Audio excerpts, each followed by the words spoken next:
बेटा अंगना एबे कहिया। हे गे मैया बेटा अंगना एबे कहिया। तोरे इराहमा नैन निहारो, तोरे इराहमा नैन निहारो, दर्शन तू देवे कहिया।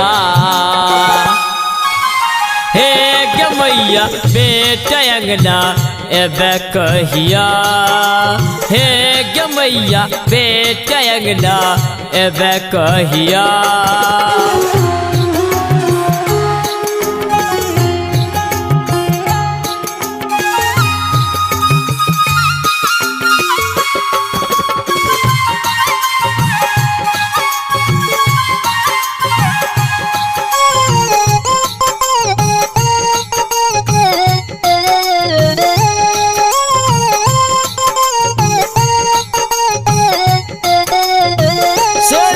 सवार भाका आई हाल में गर जता पुत्र तोहर। ममता मई माँ के रूप तू धरी हा, अब जइहा बेटा के घर। लागल ई दिल में दर्शन के दर्शन तू देवे कहिया। हे गे मैया बेटा अंगना एबे कहिया। हे गे मैया बेटा अंगना एबे कहिया।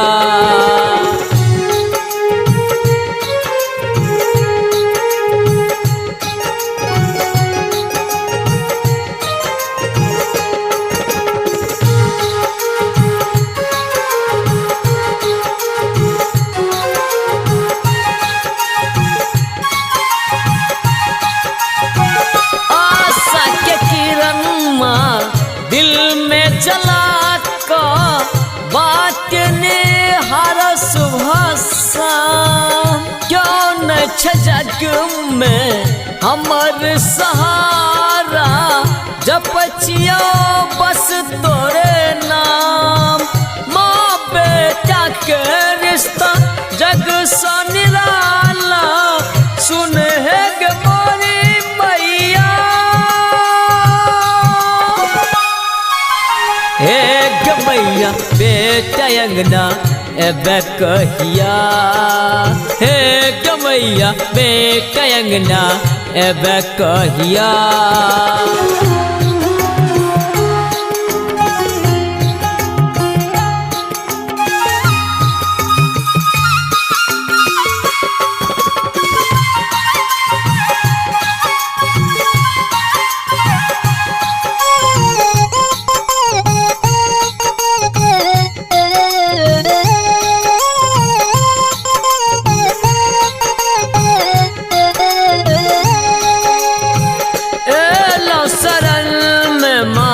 बने का भिखारी बहे झरझर आँखों सनोर।